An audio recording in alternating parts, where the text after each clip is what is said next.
I think the beauty of the work really is to be able to get to the place within oneself and go, okay, I saw my shadow there. Yeah. And, maybe it's the next day, maybe it's the next week. That's okay, because those are stepping stones along the river. And I use that metaphor a lot in this book. These it came through really strong, is the river and the stepping stones to get across the river. Mm. And that metaphor of maybe the river is really wild at times and the stones are really precarious, and sometimes it's smooth ride and we just, hop along, but each stone representing really this journey, this cycle that we find ourselves in at whatever stage. And then we go, okay, here I am now.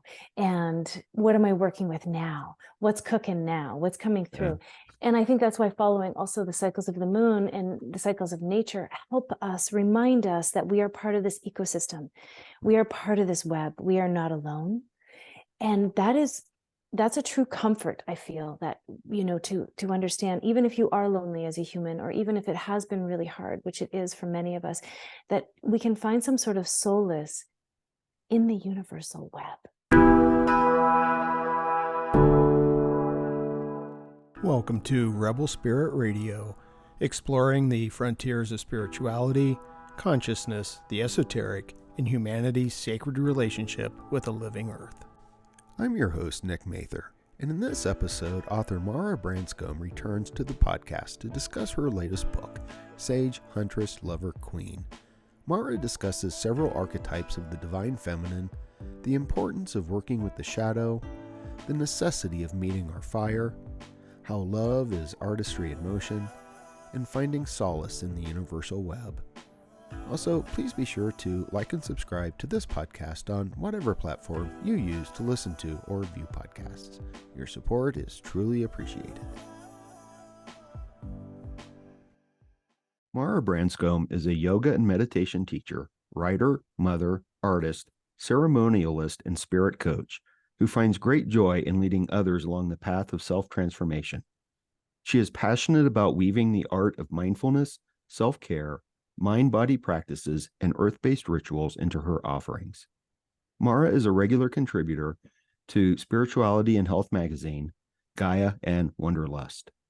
She is the author of Ritual as Remedy and joins me today to discuss her latest book, Sage, Huntress, Lover, Queen. Mara, welcome back to Rebel Spirit Radio. Thank you for having me. Well, thank you. I really enjoyed the last conversation we had about your book, Ritual as Remedy. Yes. And I'm looking forward to speaking to you about this book, which I very much enjoyed. And we spoke just for a few seconds before hitting record. This is a book written for women, I think, though I found quite a bit of it relevant to my own life. And I wanted to ask you about this, and I thought this would be a great place to start because at the core of it is an expression of the divine feminine.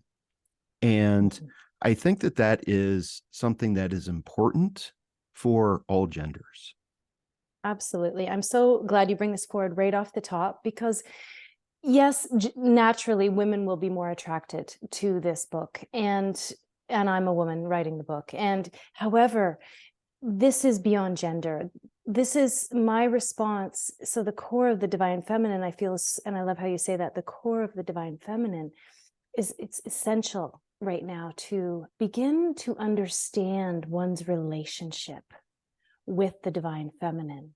And I'll just go one step further, which is, well, what is the divine feminine? And, I'm sure we can unpack that really deeply, and we could go on for years about what that is. And really, to me, what it is this capacity to listen, to be able to understand what is your own intuitive process. How do you nourish yourself? How do you soften enough to be strong, to lead your life in a way that is unified, that is whole, that is evolving, in evolving humanity within you? And so to me, that's at the core of what this is, so that beyond gender, beyond identification, one can start to become aware of how one listens to the inner process of how one lives life as I would say, a creative ritual. Each day is a creative ritual alive. So that's what I wanted to bring forward. Yes. And I did see connections to your previous book about ritual as remedy, because I think that the main theme here is one of healing and the idea of healing the self in order to heal the world. And really, it is about doing the work that is Mhm. required personally Right. to then be a part of this collective healing. So in the book, I unpack a lot around the shadow. So each archetype has equally shadow content to then discover. And it was a great healing for me to actually engage in this process of writing this book. It was quite a surprise that I wrote this book. I didn't know I was going to write this. So it was a wild journey through all the archetypes as I could relate to all of them. And I could see where my shadow lives in all of them and where my power lives in all of them. And then that has really supported me personally in being able to not hold back on the work that I want to do in the world. Yeah, I like that. And I very much appreciated that you brought in the shadow of these archetypes. I think that is incredibly important. And I've got notes here on a few of them that we can dig into, because the book is not just about these 4 archetypes, the sage, huntress, lover, queen. You actually have a few others in here as well. And one of the I don't know if I should save this to the very end, but I feel compelled to bring it in now. Because one of the questions that I initially thought about asking you was, well, we have all these various feminine archetypes. And I think sometimes there is this tendency to think of, well, okay, I'm the maiden, or I'm the mother, or you don't refer to the crone, you say the sage spirit, which I think has a lot of similar elements to it, and various others. But my sense was that these are all part of a whole. And you bring that in, I think, at the very end with the archetype of the weaver. And when I got to the end of the book, and as I was reviewing this morning to prepare for this, I started noticing that you used that language of weaving throughout the text. So I was wondering if you could maybe speak to that, to speak to how these archetypes, are all part of the greater whole of the divine feminine. Thank you. And what's amazing is folks love to identify with one or the other. That's what I found through this process. And it's part of, our human nature is like, I'm this or that. And what I propose in the book and right off the top in the intro is that we are all of them. And we have capacity to weave in and out of all of them when needed in our life. And it's interesting. Some other folks have said, well, is it like a journey of maturation? Do we go from the maiden, to the queen, to the weaver, and all of the ones in between? And my response was no. And if we're aware of all of them, I can be 95. I say this because I had a 95-year-old woman on my retreat recently. That was quite a surprise. It was a yoga meditation ritual retreat for 6 days. And this 95-year-old woman showed up. And I said, well, what inspired you to come? And she said, I wanted to change my life. Wow. And it was totally wild and totally like cosmic, because I had just released this book. And there I was in the company of this matriarch who perhaps I could have called a queen, but I feel she was embodying the maiden at 95. And so that these archetypes are codes.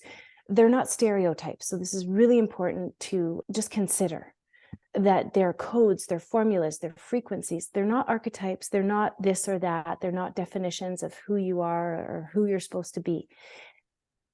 My idea was to expand out of that.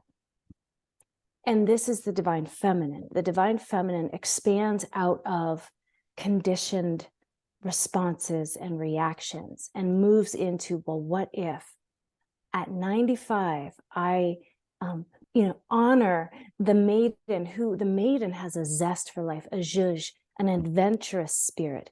The maiden calls forward this capacity. It's never too late to begin again. Yeah. Yeah, I love that. And this is what I had written down from notes from your book. Exactly what you just said is that the maiden is when we embrace new beginnings. Mhm. And the shadow aspect is when we tell ourselves it's too late, And so, you know, a 95-year-old woman who wants to change her life, that's awesome. That's amazingly awesome. Incredible. Yeah, yeah, yeah. Mhm. Thank you for sharing that story. I think that's amazing. And the maiden archetype also is one of the aspects that appealed to me. And I was thinking, I started thinking at some times, and I dropped this pretty quickly because I started thinking about masculine counterparts. Mm. And one of the things like the maiden, I was equating to the fool in in Tarot, right? And it's about embracing those new beginnings as a rite of passage. Mm. And I also connected to the shadow aspect to it because you wrote that if we have unresolved, burning desire to change our lives and reclaim a meaningful, creative, and embodied existence and don't act upon it, that the energy gets blocked and it gets lodged in the body. Mhm. And I personally felt that. I felt that quite a bit. And making radical changes really did seem to open up to those new beginnings. But it's hard work. Looking at the shadow is hard work. It's hard work, and the shadow is always shifting, Mm, and it will rear its head at any time for us to say, okay, let's take a look. Let's take a look with compassion, with a sense of self-love, so that, the shadow work is most effective when we can be the witness to it, a loving witness to it.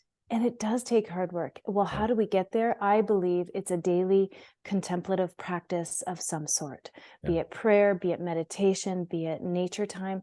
That is what allows us to slow down enough to actually see the story that is being presented before us. yeah, yeah, yeah. Yeah, and ask ourselves the hard questions. And I like that in each of the archetypes, you give one example of usually a goddess, but not always. And the maiden, I was not surprised that you used Persephone. Mhm. And just out of curiosity, and don't feel like I'm putting you on the spot here, but do you know what the name Persephone actually means in the Greek? Not many people do. No, please tell me. Okay. The bringer of destruction. Mm. Which I thought fit so perfectly Mhm. because it seems like the maiden has to destroy old patterns in order for the Yes. new to emerge. That's so fascinating. That's very similar to Kali's energy Yeah, and yeah, Kali, the goddess of yeah, death and destruction and revolution, right. death, destruction, and revolution. So Hmm.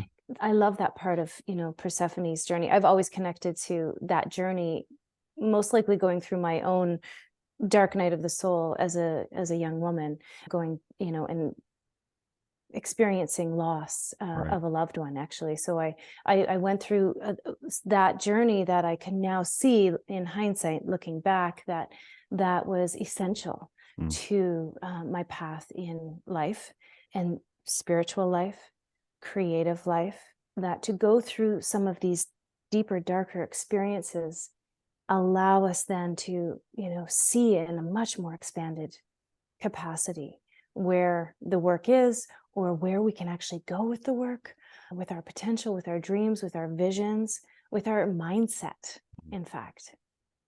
yeah.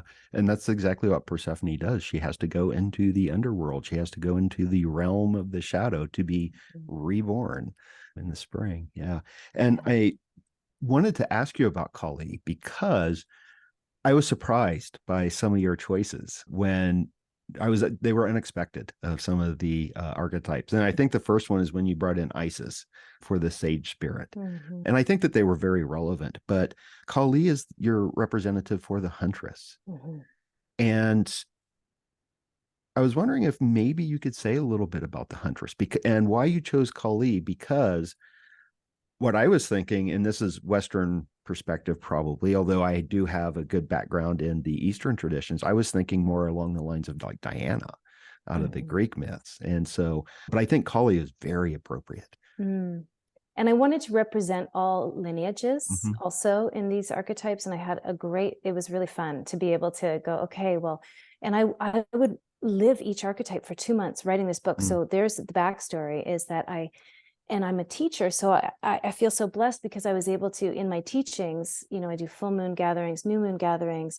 I do, these sessions and healing sessions and yoga work, expressive movement. And so for those 2 months, generally what I taught was I was exploring the archetype myself. So if I had 2 months with the Huntress archetype as I was writing it, and I was like, okay, what does it mean to be the Huntress spirit for me right now? And how can I, and so that Kali energy came through so strong because, from my yoga lineage and my time spent in India, that, the capacity to be so fierce, yet so expansive at the same time is that Kali-esque energy, Kali Ma energy, which is the divine feminine of, destroying all in the path that no longer serves and embodying the spirit of, that fiery spark, which is all of creation. And that is the flame that lives inside the Huntress at all times. Sometimes the Huntress spirit, the flame, needs to be quite active and out in the world, doing the projects, doing the missions, doing the visions. And sometimes that Huntress spirit needs to recalibrate and just be in that flame. And so that's what I was proposing, which is very different than the warrior energy. The warrior is like that, go, push, force, hustle culture. And I wanted to reframe that in the Huntress, is that we can be even more wild in our work and our visions and, what we want to do in the world by balancing it with that recalibrated energy of wholeness, of nourishment, in a way of softening. That's a big job to do. And I think for a lot of women and men, and however you identify, whatever gender, especially entrepreneurs, when, we need to do the work, that we work so hard that we burn out. And so I'm proposing, in this Huntress archetype is like, how do you do the work and not burn out? Yeah. Yeah. And I appreciate the idea of the Huntress. And one of the things that has puzzled me or bothered me, I don't know how exactly I want to say this, is there's often this focus on the warrior. And I've seen that both in masculine, more in the masculine than the feminine, but I've also seen it in the feminine. But I love the idea of the hunter or the huntress as a kind of alternative to that, because I think warrior energy has gotten us to some dark places. And the huntress, I think, as you were saying, transforms and transmutes that energy. I love that you wrote that the huntress takes a stand for justice, truth, equality, human and animal rights, and is a protectress of the earth and waters. She can track the source of both light and darkness inside her work and transform it into momentum and motivation to fight the good fight. So I appreciate that. And I think that with Kali, it's interesting as well, because she was born out of the rage of the goddess Durga. And it is a channeling of that anger into something that is beneficial. Thank you for that. That's beautifully said. And I think for all of us, how we can potentially work with anger. Anger's good. We know that anger's good. If we repress anger, we're, going to be in imbalance. So, especially to fight the good fight, we need to be able to kind of manage that and work with that. And again, find that for ourselves personally, which is, it's whether it's going to the gym that works for you, or, hiking a mountain, or it is that we need to meet our fire and in a way, our anger, our energy, our passion. It's all one. And it changes throughout our life as we change. Now, working with these archetypes, and you were working with them individually, like you said, while you were working with the book, was there any that surprised you or that you found personally challenging? Well, I did find writing the lover challenging. Perhaps it was just the specific time of life that I was in, or, well, even more so, I think it's a very complex, formula to work with. Well, because I wanted to move away from relational love, and I wanted to move into like love as source, love as the source of all creation. And so what happened there is I needed to skip over the lover and write the mystic first, which was really fascinating. So I spent 2 months with the mystic really intimately. Then I went back to the lover, and I was pleasantly surprised at how the ease and the grace came through, and the understanding of what I wanted to express in the lover, which is really that, moving away from relational love, although that's a bonus if that's there for you, but moving into that deep self-love, and even beyond the identification of self and love, and moving into just the cosmic nature of all creation as the lover's matrix. Why do you think you needed to explore the mystic first? Well, interesting. I was like, oh, well, I can relate to the mystic. I was like, oh, well, that'll be a little easier for me. Writing is incredibly challenging, beautifully challenging work. And so I felt like, oh, I'm going to work with the star energy first. I'm going to work with the moon energy, the star energy. And I felt so lit up by that. So then, and this is for all the creatives out there and the writers, this is, we need to break rules, so I didn't have to go sequentially as I thought I was meant to.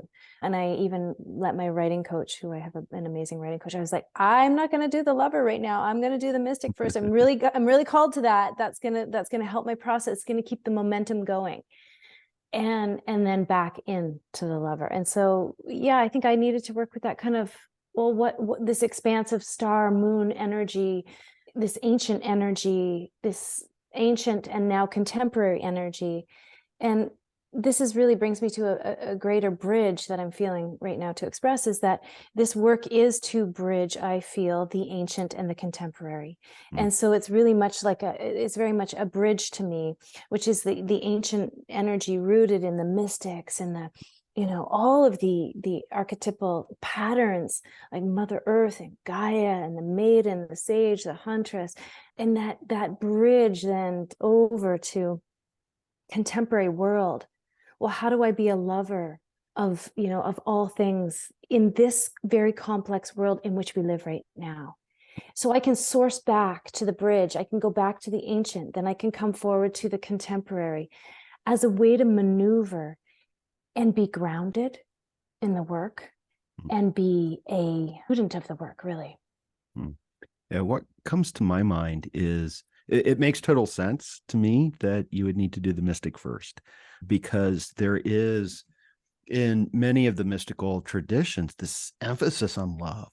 There's even some mystics that are referred to as the love mystics, or at least that's how I learned it.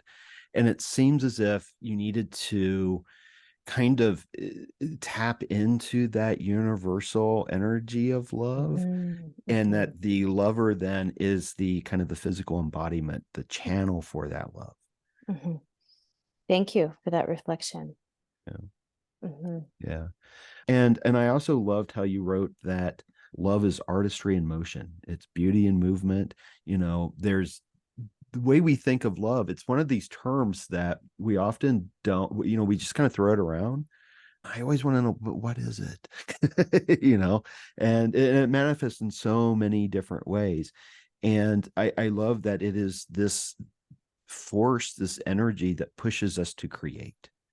And I liked also how you focused on, in this, you've been talking about this, that sort of self-love, that we have to learn to love ourselves in order to do the work.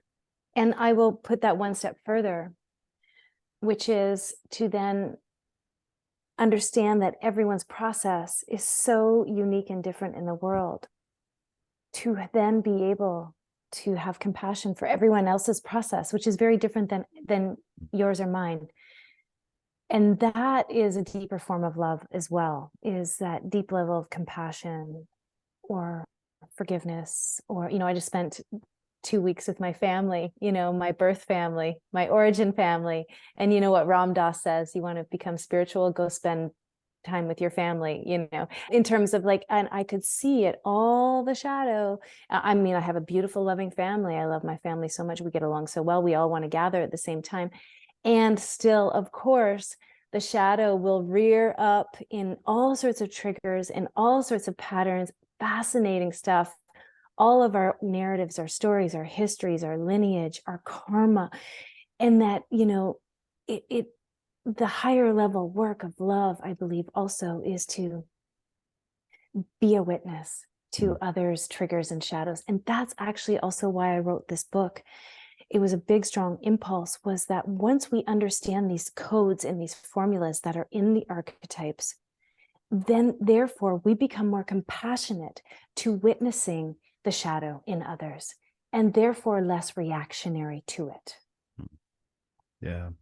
Yeah. And it requires a lot of shadow work on the individual to reach that point, Yes. And we are only human, and we, Right. and then we begin again tomorrow. So we, it's what I think the beauty of the work really is, to be able to get to the place within oneself and go, okay, I saw my shadow there. Yeah. And, maybe it's the next day, maybe it's the next week. That's okay, because those are stepping stones along the river. And I use that metaphor a lot in this book. These steppings, it came through really strong, is the river and the stepping stones to get across the river. And that metaphor of maybe the river is really wild at times and the stones are really precarious, and sometimes it's smooth ride and we just, hop along, but each stone representing really this journey, this cycle that we find ourselves in at whatever stage.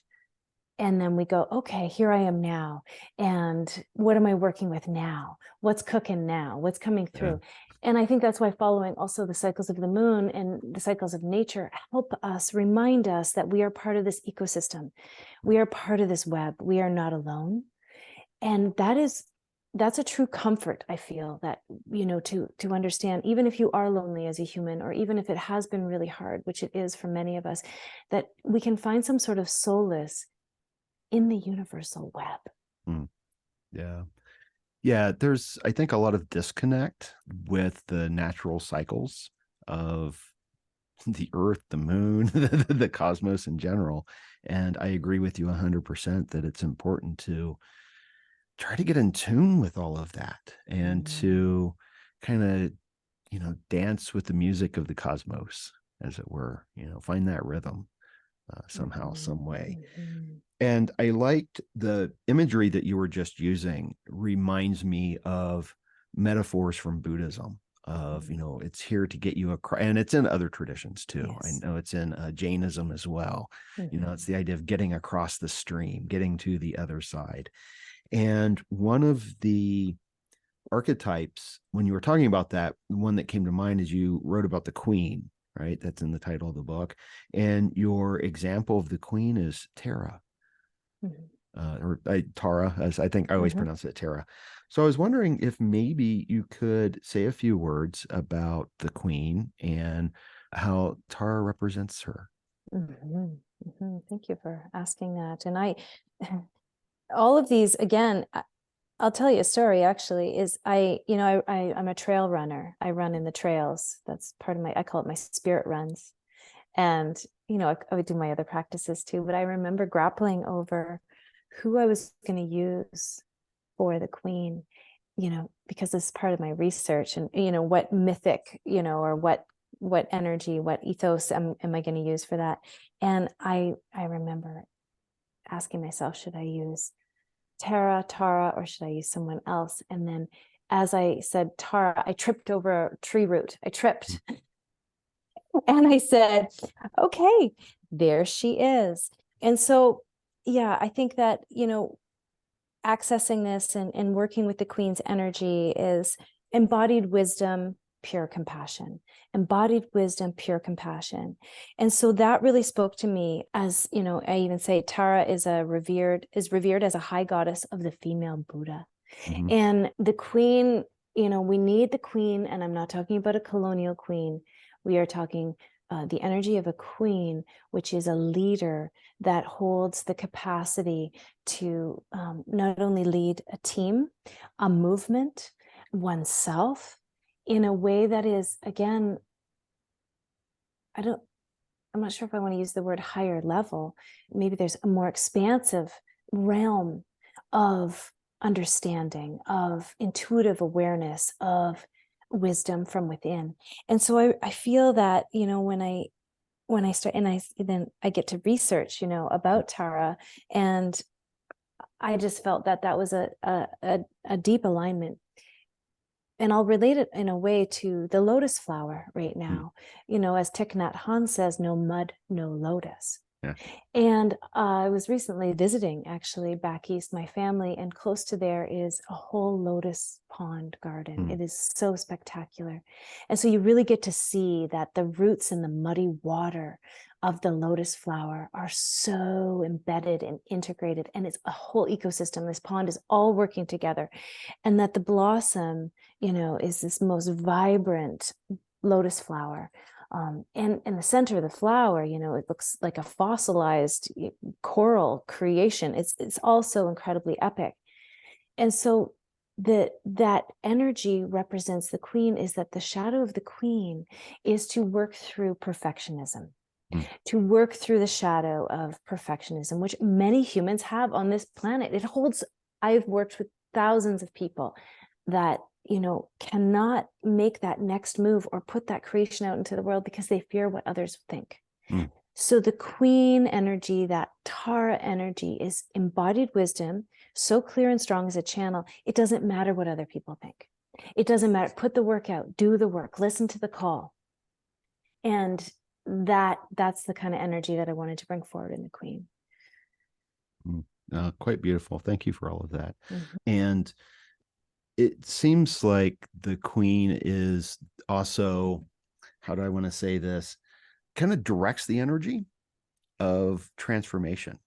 And I think that you refer to the sacred work inside the queen's temple. And is the queen's, what's the queen's temple? The queen's temple is the temple of the body-mind connection. And thank you for asking that. You're asking me some great questions to chew upon here. I love it. And it came through really strong. I even put through practices for embodying the queen. So in the book also is all these practices and rituals, visualizations one can do to then work towards embodying the archetype or being curious about how to connect with the archetype. And I have one here that is a journey to ignite your soul's code. It's a guided visualization. And I had a really rich experience writing all of this for the queen specifically, because also I had come to this point in the book that then when you write every day and when there's those deadlines, it's a beautiful, deep creative process to just like go so full in. So at this point, I felt like I was so full in, and it's really about embodying or being curious about a soul code. A code beyond the physical form, yet it's so related and connected to mind body. So again, like really putting out an expansive energy, which, again, we're going to bring forward the divine feminine. And I would say the divine masculine comes forward very much so in all of these archetypes. And I think right now I'm realizing it comes very strong forward in the queen. That capacity to be in like full creative mind body connection, and the capacity to lead others or a movement in that requires quite a unification, quite an ability to see the whole sunrise, the whole sunset. Yeah. And I think that, I don't think it was the queen. Yeah, no, it wasn't the queen. Well, let me say my thoughts on the queen. And I'm just going to, my association with the queen is, I often use the tarot, and so it's a symbolism of the tarot. And one way of looking at the queens is that the queens embody new beginnings. So they are connected with like the very beginning cards, like the 2s and 3s of the tarots, those new beginnings. But their shadow side is the end of the previous suit. And when you were talking, I was thinking about Mm. that the queen has to embody, kind of the culmination of the old and directing the energies of the new. Mm. And I saw that kind of balance going on there.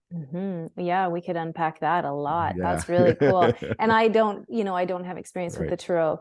I'd like to get there. I do other cards and stuff. Right. But I just find it all so fascinating because my base didn't come from the tarot, right? So and I love that you're making those connections because again, it's a code, right? So it goes beyond this or that. It goes beyond my knowledge or yours. And that's, again, I'm going to bring that forward. I feel like that's the feminine way that when I first started, getting into this creative process, I again, like I said, I was very surprised. I originally thought I was going to write a book of blessings and poetry. And what happened was I gave myself a task to write one blessing or poem prayer a day for a whole lunar cycle from new moon to new moon, 39 days, 29 and a half days. And once I was done, I had 30. They were unedited, not censored, just pushed forward. And I had a lot of fun doing that. And that was after I finished writing Ritual as Remedy because I missed writing.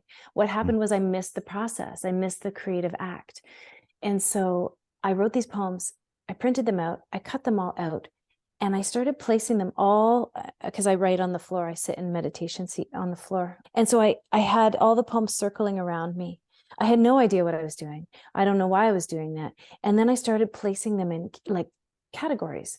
And from those categories, what I realized was there was archetypal patterns and codes coming forward. I was like, there's the mother. Wow. There's the maiden. Wow. And so I just had fun doing that, really creative and free. No final outcome ever in the works in my mind. And then from there, I thought, oh, this is a liftoff for a deeper project.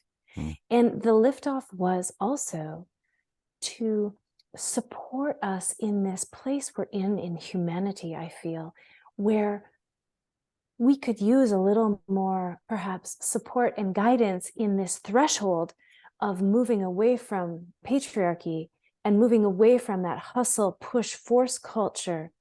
And so what is next? Where's that bridge? Could it be that it's in the, resting deep in the divine feminine, that we now can excavate and discover what that means for us to support us in our life? So the whole premise of the book was, to support others in their spiritual and creative honoring in this day and age.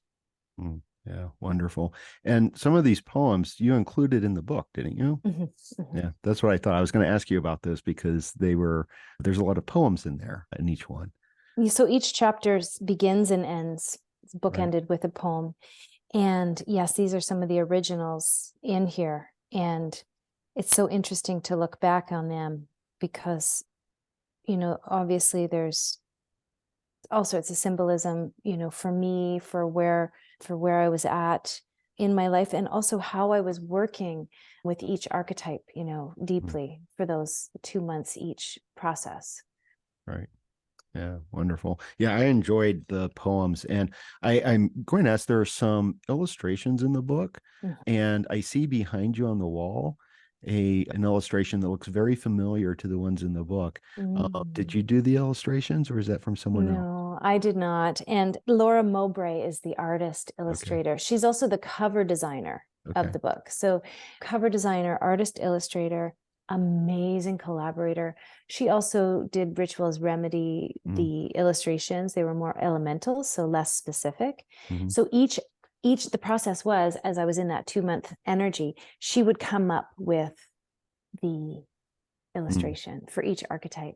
And she is now, that piece behind me is not hers. That's actually an indigenous piece from the West Coast. Her work is just, it's so spectacular. And we have another project coming up, which I'm so excited. I can't share exactly what it is yet because it's not completely out in the world, but we've worked together deeply for the past 5 months on a whole nother project, which, I'll be excited to share with you when it comes. Okay. Yeah. Well, I love the artwork because it reminded me a little bit of Zen art, but also when you look at it, the archetype starts emerging out of it. And you can kind of see it. Yeah. Well, thank you. And I will share that with her, because that's exactly it. That's what she would have wanted. Yeah. And that it has some life to it, right? There's some life, Yeah. but it was really important for us to not put a face Right. on the, because I wanted it to be as spacious, and she's now selling prints actually of the illustrations, and I'm going to get a whole set. Yeah. I love collaborating with artists, and art is so important. And I ask myself, how can I support artists more in the world on a daily basis? Yeah. Yeah. That's always wonderful. Artists need our support. Yes, they do. Yeah. Indeed. I have a few artist friends, and we are in a place where they're struggling a little bit because people think that art can just be generated, on our computers and whatnot. Yes. I wanted to kind of go back a moment. I don't think I asked you this, but I had, I don't usually have a lot of questions written out. I have, passages from the book, but I did have one question for you. So we're going to go back to something we spoke about a little bit, and that was the mystic. Because you had to address the mystic and experience the mystic before writing about the lover. But I was curious if you could explain, who is the mystic? And the mystic, and again, I'm going to bring forward this bridging from ancient to contemporary. So what's been really important for me, and what's fascinating is that I have met certain people that have inspired me, teachers or known or unknown to me, great ones that inspire me. And somehow through this process, I was able to work with one's specific energy that I felt embodied the mystic.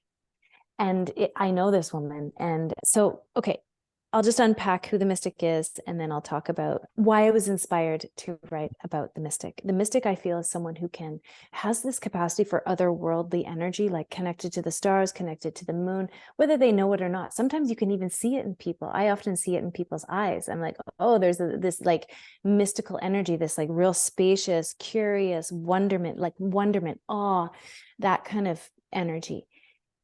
And yet they're able to ground it into Earthside, and they're able to be a compassionate, kind, loving, listening human being on this planet.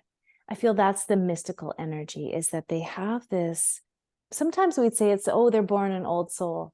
It's a little bit like that, where there's that, and they also have a hunger for mystical knowledge from the past, and how we bridge that perhaps into present day. And this could even be, it could be someone who's a high-powered CEO, yet they have this like really unique, you can just sense it, sense of awe, wonderment, sense of the betterment for humanity, with it being a reverence for the past, I would say.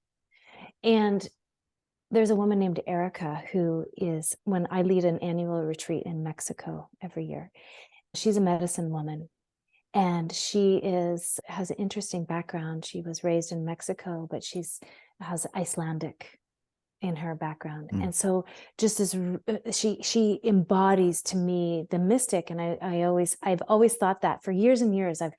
She does our Temazcal, our sweat lodges with us. She leads ceremony, and her and I have a great connection. And when I look at her, I honestly see almost as if she has walked the stars before. She has been with the stars before, yet she's been able to bring it down to earth and heal and inspire so many on her path, on her journey. And so I called her in. She doesn't even know this yet, but I called her in as I was writing. I'm excited to tell her as I wrote this, because in every aspect I feel she's a teacher, she's a healer, she's a leader. She holds that sacred, I would say, in every ounce of her body. Like there's no separation. And so that's what I would aspire to hold in myself, working with the mystic. Okay. What comes to mind is that we've already discussed how all of these archetypes are just part of a whole. But with what you just said, it also seems that there's some overlap. And maybe that's not the best way of saying it, but for example, the mystic and the sage, and I think another example would be with the maiden and the mother. And so it seems like there's an overlap with many of these archetypes. Yes, I would say that's true. And it's all working towards finding the way that one can resonate more fully with the frequency of the archetype. And, the sage I brought forward, and I love writing about this right now, healthy aging, being in awe and wonder of one's aging process as opposed to repressing it or pushing it down. So I wanted to, in the sage, for example, I wanted to, yes, sage wisdom, intuitive wisdom, internal healer energy. And also what I feel is needed in this culture, in this day and time, is that how can I age with grace and honor and absolute respect for every wrinkle, every, line, every whatever, that it is a rite of passage as opposed to something that needs to be fixed. Right. So that was really important to me in writing. And that's what I and I'm turning 50 this year. So I felt like really and I've written about it since, like working with healthy aging. I just feel like I want to empower us all that like these wrinkles are well earned. And these, this changing body is, this is what I love right now. And to really like hold hands with the sage and like meet him in the eyes and go, they in the eyes and go, yes, like I get to live this life. I get to turn 50 this year. What a blessing that is. Right. And the mystic is a little bit more, has this otherworldly kind of energy and curiosity. So that's, and in the mystic, what came through really strong in the shadow was illusion and spiritual bypassing, which is also, I work in the wellness industry. So and now we're social media. And so like you can make a post on social media and clearly you can see that is not an embodied situation. That is not an embodied post or truth. Or so I see that a lot in my industry, and I wanted to be able to address it with just a love for us all to go a little deeper. Yeah. Since you mentioned spiritual bypassing, that's something I'm really interested in and exploring and discussing. But I was curious if maybe for anyone who may not be familiar with the term, could you kind of explain what spiritual bypassing is? Yes, great question. And in no means am I an expert in any of this field, and in no means do I want to make any judgments to any lineage. There is, I would say, and perhaps we've all experienced it before, where there's a movement. It's attractive. There's a bit of a dopamine hit by following perhaps a certain teacher, a guru. We see it in some religious faiths. And so if I'm not really believing, in the practice, yet I'm more so following the teacher or the guru because somehow they're making me feel that, I'm needed by them, then that is that in that sense. So an example could be, in a yoga class, and you go because you go to that, you love that teacher, but you love that teacher also because they keep telling you that you need to come back. So there's a bit of a play there with energy. And I mean, we see it all over the world and we see it everywhere. And so what I would say is that spiritual bypassing, it comes in when you actually don't embody the work, but you're doing it for either, the external appearance or, a false sense of belonging. But I want to bring forward the positive. That sense of belonging is really, really important here. And it is to find a teacher or a leader that in no way tells you that you're doing things wrong or that you need to keep coming back, or so that's the discernment piece, that the teaching should be very free, very spacious, and it should be in that, you feel that there's no affliction in the body of needing to prove oneself to one's teacher. So I don't know if that came up clear. Thank you. I always, whenever it comes up, I want to ask people how they're defining it, because it's a term that we hear a lot, and and it's the philosopher in me. I always want to say, well, what does that mean? Yes, please. Well, you tell me, what does it mean to you? I would like to know. I'm still kind of formulating how I would express it, but as you were speaking, I think, and I think this relates to your book, and I'll give a very short kind of definition, it's focusing on the light without looking at the shadow. And it is kind of focusing on the light as the spirit, the spiritual work without doing that shadow work, and focusing on spirituality as a way to divert attention from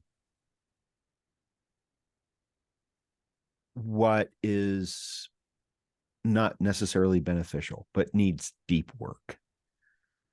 I guess that's how I would explain it. Yeah, well said. I mean, I think you hit it right there, focusing on the light without looking at the shadow. Yeah. Yeah. And that's why I really appreciated that you brought the shadow into all of these archetypes.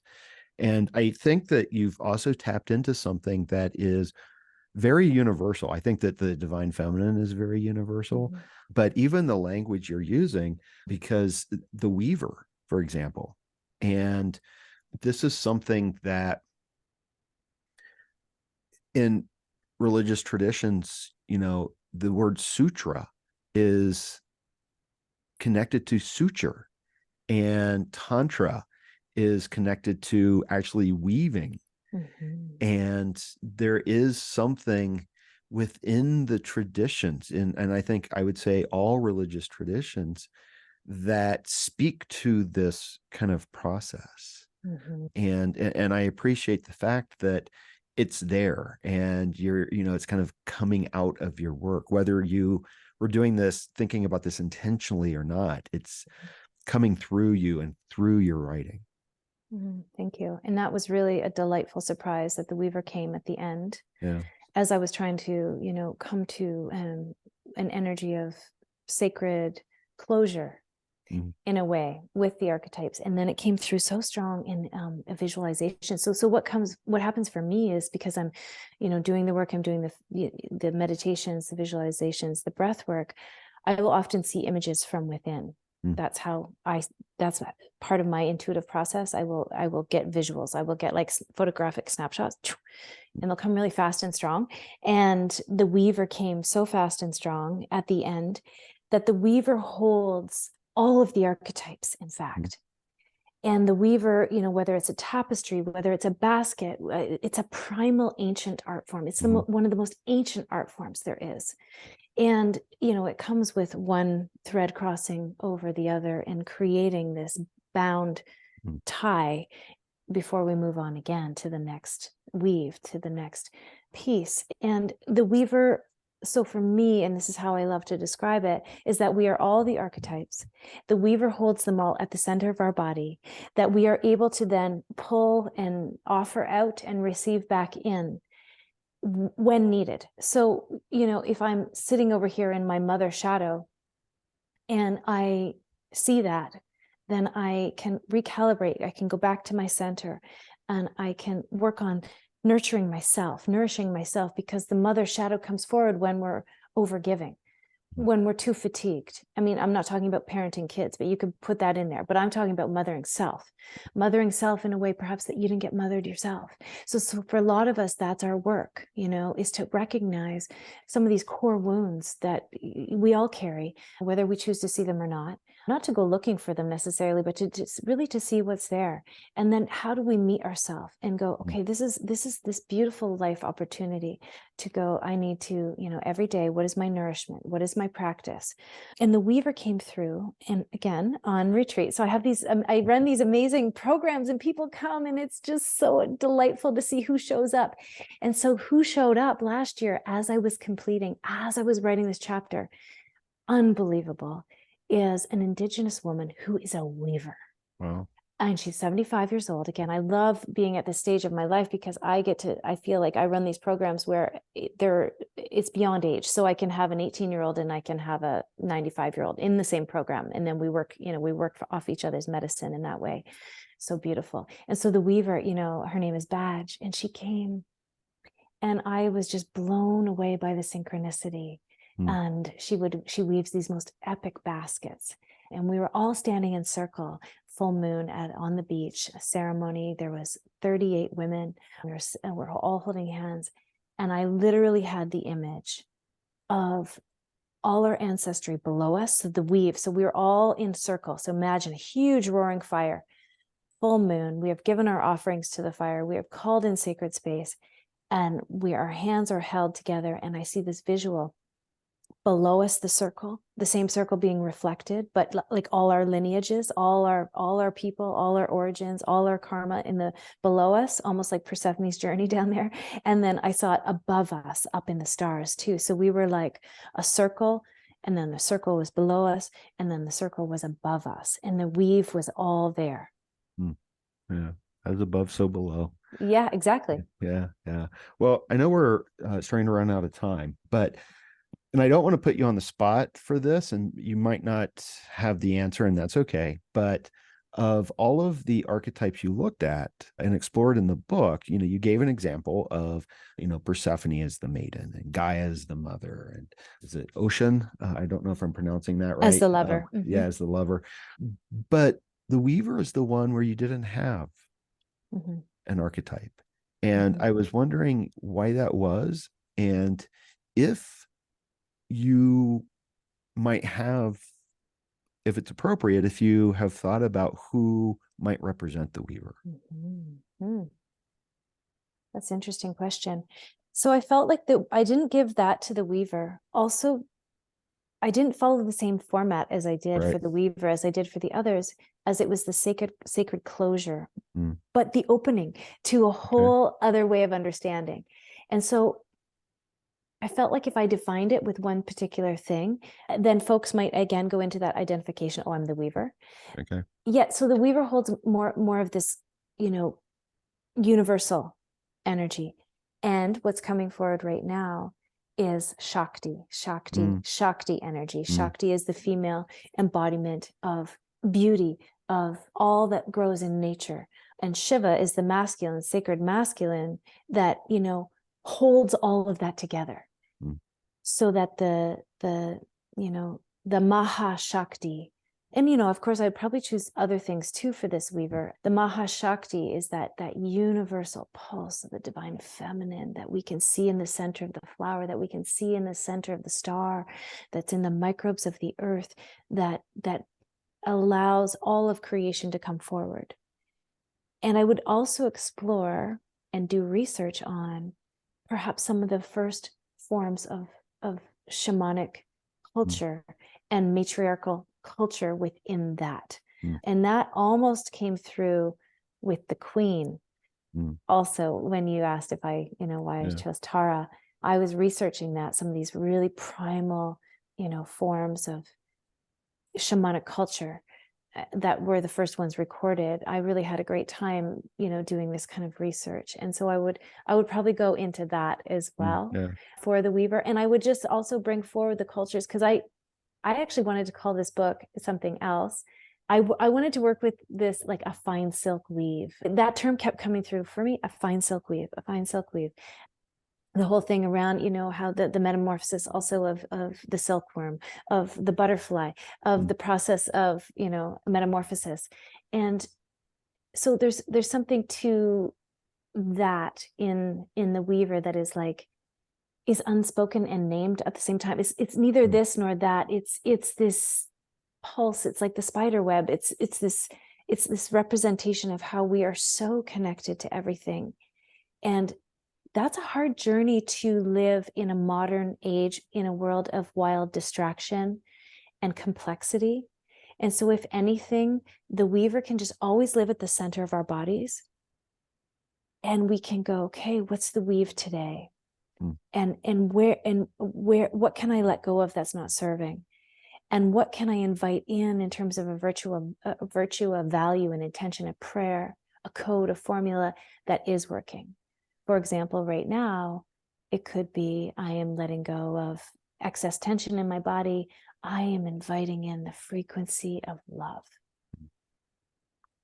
Wonderful. Thank you for all of that very much. So again, I know that we are out of time, but let me ask you, you mentioned that one project that you're working on, but you can't say too much about it. Is there anything that you have coming up that you can tell us about? Yes, let's see. The book has just come out, which has been an amazing journey, and several book launches. Now, this episode may not be aired yet, but I am going to Europe next week. I'm teaching at Findhorn in Scotland. Okay, wonderful. And Yeah. I'm teaching at Alternatives in London. So it's going to be a wonderful journey for me, where I'm going to go share the books, both books actually, both in the UK. And my annual Mexico retreat, it's at an eco resort where it's off the grid. So it's like jungle and ocean. It is March 2nd to 9th, Okay. 2024. All right. So this coming year. So, and on my site, there's tons of things and programs for people and free gifted practices also. So we can stay in touch that way. Okay. And your site is? MaraBranscombe.com. Okay, wonderful. Well, I will include that, your website and links for your book in the show notes in the video description. So, Mara, thank you again so much for your time. It was absolutely wonderful to reconnect and speak with you again. You as well. Thank you for having me. Yeah, absolutely. And hopefully we can do this again after your secret project comes out. Yes. Okay, wonderful. Well, thank you so much. Thank you. And that's a wrap on episode 98 of Rebel Spirit Radio. Thank you so much for listening or watching if you are part of my YouTube audience or view this on Spotify. If you would like to support my work here at Rebel Spirit Radio, and please support my work, you can join my Patreon. You can find the link for the Patreon in the show notes or video description. Some of the perks for patrons include early access to videos, shout outs to members, a members-only Facebook page, access to the Rebel Spirit Radio Discourse server, and a monthly book club where we explore books discussed on the podcast, spiritual and philosophical classics, and books related to the cocktail apocalypse. I mean, remember, I am a professor of philosophy and religion, so consider the book club an ongoing classroom where you can go as deep as you want with me and other Rebel Spirits. And of course, if you would prefer to make a one-time donation, you can still do so via PayPal. I still have big plans for the podcast and the YouTube channel. Right now, this is all a labor of love, so your support will not only help me in continuing what I do here, but will also help me grow the channel and the podcast. I will be tremendously grateful for any support that you can provide.